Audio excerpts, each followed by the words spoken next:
कहानी हरित रक्षक। लेखक Madan Mohan, global humanity mission. यह कहानी एक छोटे से गांव सहस्त्रधारा की है जो एक घने जंगल के किनारे बसा हुआ था। गांव के लोग हमेशा से जंगल की रक्षा करते आए थे। यहाँ के पेड़ पौधे, जीव जंतु और जलवायु एक दूसरे के साथ संतुलन में थे। लेकिन धीरे धीरे बाहरी लोगों ने जंगल की कटाई शुरू कर दी। बड़े बड़े औद्योगिक समूहों ने पेड़ों को काटकर अपनी फैक्ट्रियां बनाने का काम शुरू कर दिया। गांव के युवा राजू ने देखा कि उसकी गांव की सुंदरता और वहां के जीव जंतुओं का अस्तित्व खतरे में पड़ रहा है। एक दिन उसने जंगल के पास एक बड़े क्रेन को देखा जो पेड़ काटने के लिए आया था। राजू ने सोचा, अगर यह पेड़ काट दिए गए तो हमारे जंगल का क्या होगा? कई जीव जंतु यहां रहते हैं। राजू ने तुरंत गांव के बुजुर्गों और दोस्तों को इकट्ठा किया। उन्होंने कहा, हमें इस स्थिति का सामना करना होगा। अगर हम अभी कुछ नहीं करते तो जंगल और हमारे निवास का अस्तित्व खत्म हो जाएगा। गांव के लोग राजू की बातों से प्रभावित हुए और सभी ने एकजुट होकर निर्णय लिया कि वे जंगल की रक्षा करेंगे। गांव वालों ने एक योजना बनाई। उन्होंने एक बैठक बुलाई और सभी ने अपनी राय व्यक्त की।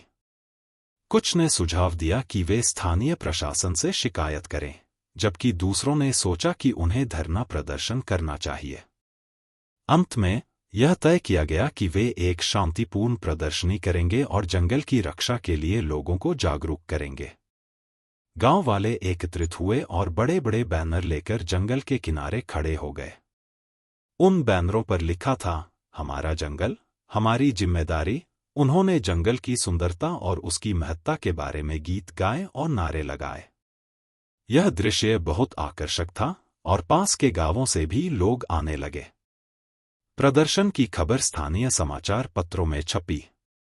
धीरे धीरे मीडिया ने इस मुद्दे को उठाया और सरकार का ध्यान इस ओर आकर्षित किया। कुछ दिनों बाद एक सरकारी प्रतिनिधिमंडल गांव आया। उन्होंने गांव वालों की समस्याओं को सुना और जंगल की रक्षा के लिए कदम उठाने का वादा किया। सरकार ने जंगल को संरक्षित क्षेत्र घोषित किया और वहां की कटाई पर रोक लगा दी। साथ ही गांव वालों को स्थानीय पर्यावरण की सुरक्षा के लिए जागरूकता कार्यक्रमों में शामिल होने के लिए प्रेरित किया गया। राजू और उसके दोस्तों ने खुशी मनाई कि उन्होंने अपने जंगल और प्राकृतिक आवास की रक्षा की। अब गांव वाले न केवल अपने जंगल की रक्षा कर रहे थे, बल्कि वे अपने बच्चों को भी पर्यावरण के महत्व के बारे में सिखा रहे थे। गांव के लोगों ने समझा कि एकजुटता और सामूहिक प्रयास से किसी भी समस्या का समाधान किया जा सकता है। उन्होंने संकल्प लिया कि वे हमेशा अपने जंगल और पर्यावरण की रक्षा करेंगे। सीख। यह कहानी यह सिखाती है कि वनों की कटाई और आवास हानि के खिलाफ लड़ाई में जागरूकता, एकजुटता और सामूहिक प्रयास आवश्यक हैं। जब हम अपने पर्यावरण के प्रति जिम्मेदार होते हैं तो हम न केवल अपने लिए बल्कि आने वाली पीढ़ियों के लिए भी एक सुरक्षित और हरा भरा भविष्य सुनिश्चित कर सकते हैं। धरती की हरियाली, हमारी जिम्मेदारी। समाप्त कहानी हरित रक्षक में विवाद समाधान, कॉन्फ्लिक्ट रेजोल्यूशन के निम्नलिखित सिद्धांतों का उपयोग किया गया है। 1. संवाद और संचार, कम्युनिकेशन एंड डायलॉग। राजू ने गांव के बुजुर्गों और दोस्तों को इकट्ठा किया और समस्या के बारे में संवाद शुरू किया। उन्होंने अपने विचार और चिंताएं साझा की, जिससे सभी ने एक दूसरे की बातें सुनी। सिद्धांत: संवाद विवाद समाधान का पहला कदम है जो सभी पक्षों की भावनाओं और चिंताओं को स्पष्ट करता है। 2. समूह निर्णय, कलेक्टिव डिसीजन मेकिंग। गांव वालों ने मिलकर तय किया कि उन्हें क्या करना चाहिए। विभिन्न विचारों को सुना गया और अंततः सभी की सहमति से निर्णय लिया गया। सिद्धांत: समूह में निर्णय लेना सभी पक्षों को शामिल करने और उनकी आवाज सुनने में मदद करता है। 3. जागरूकता और शिक्षा, अवेयरनेस एंड एजुकेशन। गांव वालों ने प्रदर्शनी और जागरूकता कार्यक्रम आयोजित किए, जिससे अन्य लोगों को जंगल और पर्यावरण के महत्व के बारे में जानकारी मिली। सिद्धांत: जागरूकता बढ़ाने से लोगों को समस्या की गंभीरता का एहसास होता है और वे समाधान के लिए प्रेरित होते हैं। 4. शांतिपूर्ण संघर्ष समाधान, पीसफुल कॉन्फ्लिक्ट रेजोल्यूशन। गांव वालों ने शांतिपूर्ण प्रदर्शनी का आयोजन किया, जिससे उन्होंने अपनी चिंताओं को बिना किसी हिंसा या तनाव के व्यक्त किया। सिद्धांत: संघर्ष को सुलझाने का शांतिपूर्ण तरीका अपनाने से सभी पक्षों के बीच सामंजस्य बना रहता है।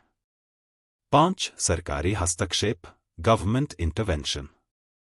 जब गांव वालों ने अपनी समस्याओं को स्पष्ट रूप से प्रस्तुत किया, तो सरकार ने उनकी बात सुनी और हस्तक्षेप किया।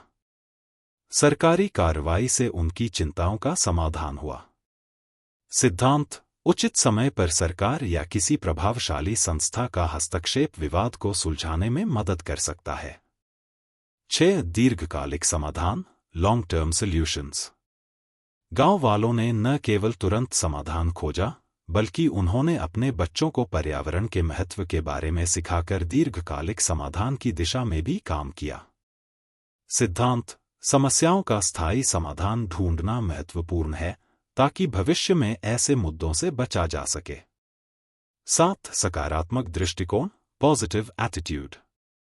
राजू और गांव वालों ने सकारात्मक दृष्टिकोण बनाए रखा, जिससे उन्होंने अपनी समस्याओं का समाधान खोजने के लिए उत्साहित और प्रेरित रहकर प्रयास किया। सिद्धांत: सकारात्मक दृष्टिकोण रखने से संघर्ष का सामना करना आसान हो जाता है और समाधान की दिशा में कदम बढ़ाने में मदद मिलती है। इन सिद्धांतों के माध्यम से गांव के लोगों ने मिलकर वनों की कटाई और आवास हानि की समस्या का प्रभावी समाधान किया और अपने पर्यावरण की रक्षा की। धन्यवाद।